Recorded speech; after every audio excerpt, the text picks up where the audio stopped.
The village of Eldermere was a place of tradition, where conformity was law and difference was a curse.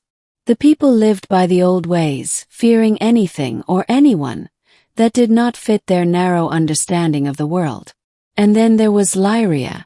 She was found as a child, wandering the woods with eyes like molten silver and hair that shimmered like starlight. The villagers called her a witch, a demon, a thing of ill omen. They dragged her to the town square, bound her wrists in iron, and locked her in a cage at the edge of the village, a warning to all who dared to be different. For years she endured their cruelty. They threw stones, spat curses, and left her to wither under the sun and freeze in the rain. But Lyria never spoke a word of hatred. Instead, she sang soft, haunting melodies that drifted through the night, as if calling to something beyond their understanding. The stranger who saw her. One evening, a traveler named Kael arrived in Eldermere. He was a wanderer, a man who had seen the vastness of the world beyond the village's narrow borders. When he heard the whispers of the caged witch, his curiosity led him to her. What he found was not a monster. Lyria sat curled in her cage, her silver eyes dull with exhaustion. Yet when she lifted her gaze to meet his, Kael felt something stir in his chest. Not fear but sorrow. "Why do they keep you here?" he asked. Her voice was barely a whisper. "Because they do not understand."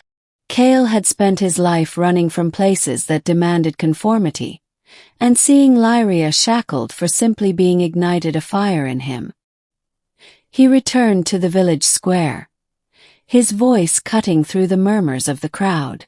"You call her a monster, yet I see no claws, no fangs, only a woman who has done nothing but exist. Is that your crime now? Punishing existence?" The villagers scoffed. "She is not like us," the elder spat. "She brings misfortune." "The only misfortune here," Kael said, "is your cruelty." The night everything changed. That night, under the cover of darkness, Kael returned to Lyria's cage. With a heavy iron key stolen from the blacksmith, he unlocked her chains. "Why?" she asked, rubbing her bruised wrists. "You don't even know me." "I know enough," he said. "No one deserves this." But before they could flee, the villagers came, torches in hand, faces twisted in fury. They surrounded them, shouting of betrayal and blasphemy. The elder raised a dagger, his eyes wild. "You will both burn for this." Then Lyria moved. For the first time in years, she unleashed what she had hidden.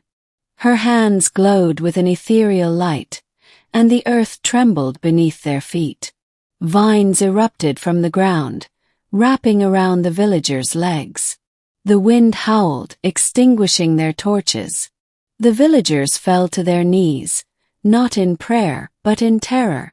Lyria's voice was no longer a whisper. It was power incarnate. "I could have harmed you at any time. But I didn't. Because unlike you, I do not punish others for being afraid." Then she turned to Kael. "Let's go." Ending they chose. They left Eldermere behind, vanishing into the wilderness where the trees whispered secrets and the stars guided their path. Lyria, finally free, began to laugh, a sound so bright it made the flowers bloom in their wake. Kael smiled. "What now?"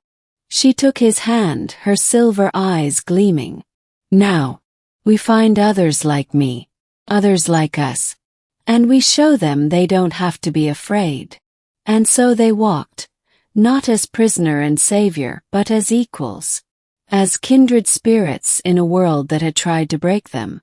Because sometimes all it takes is one person to change everything. And sometimes that change begins with a single act of defiance, setting someone free.